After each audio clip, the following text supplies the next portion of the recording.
Well, my fourth question for Q&A day comes from fatalerror404TV. And he was previously known as Raven Phoenix 73 with the O and the E flipped around. And before that, he was Ashes the Raven. And before that, he was that olive oil looking motherfucker. So he wants to know, how do I feel about the state of internet censorship? And it would take a motherfucker like this to troll me with a question that, like, I could go on about for like 3 fucking hours.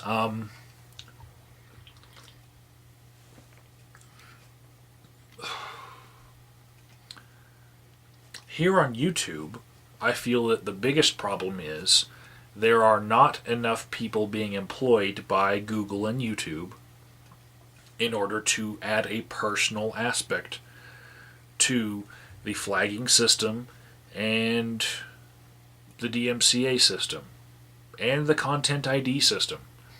I feel like each flag and DMCA should be reviewed by actual people first before taking actions on people. And I think that it comes down to they're just not employing enough people.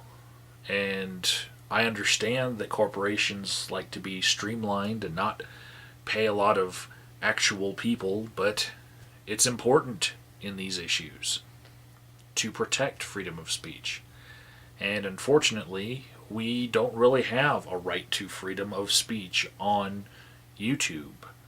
A lot of people have made the argument that YouTube has become more than YouTube because of its pervasiveness in our culture, but that doesn't take away the corporation's ownership of their own site. So we don't get freedom of speech just because something got popular. Or we don't get to import our freedom of speech from other bases of having those rights guaranteed to us. So, yeah. I think there is in Ash, Josh, Raven Phoenix, fucking Jafar's fucking life, I think there's been too much people just getting butthurt and flagging him. You know, I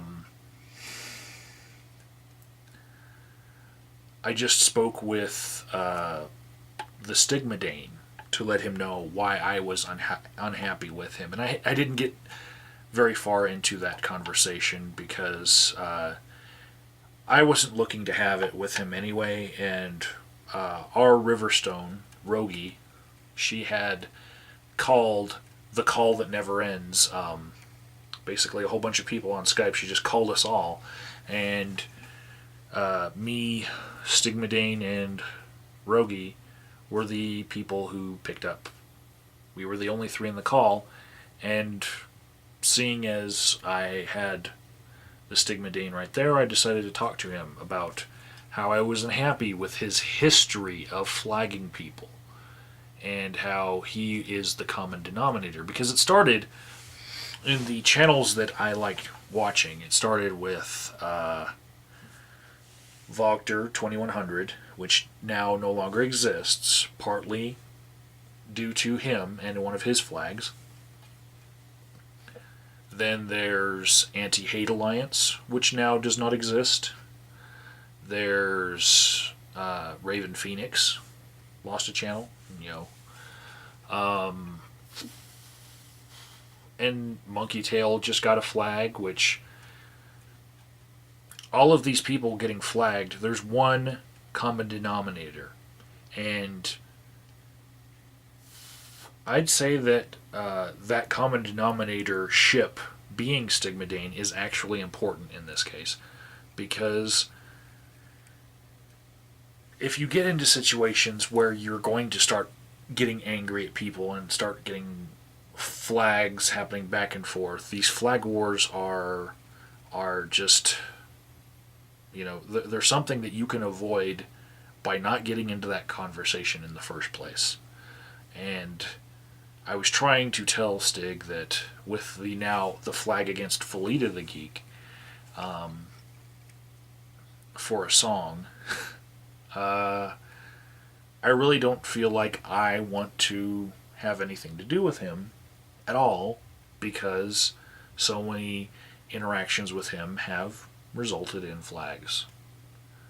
Part of that is probably the nature of skeptics who have big egos and present things in ways that are condescending and would make people violate whatever principles they have by just disregarding them and just flagging away without even thinking about, oh, do I like freedom of speech? I don't think people think about freedom of speech when they flag. Man,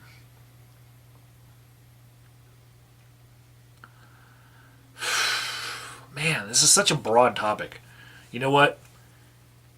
Fuck this topic and be more specific, and you may ask your question and rephrase it in a way that is more specific, because I've got other questions to answer.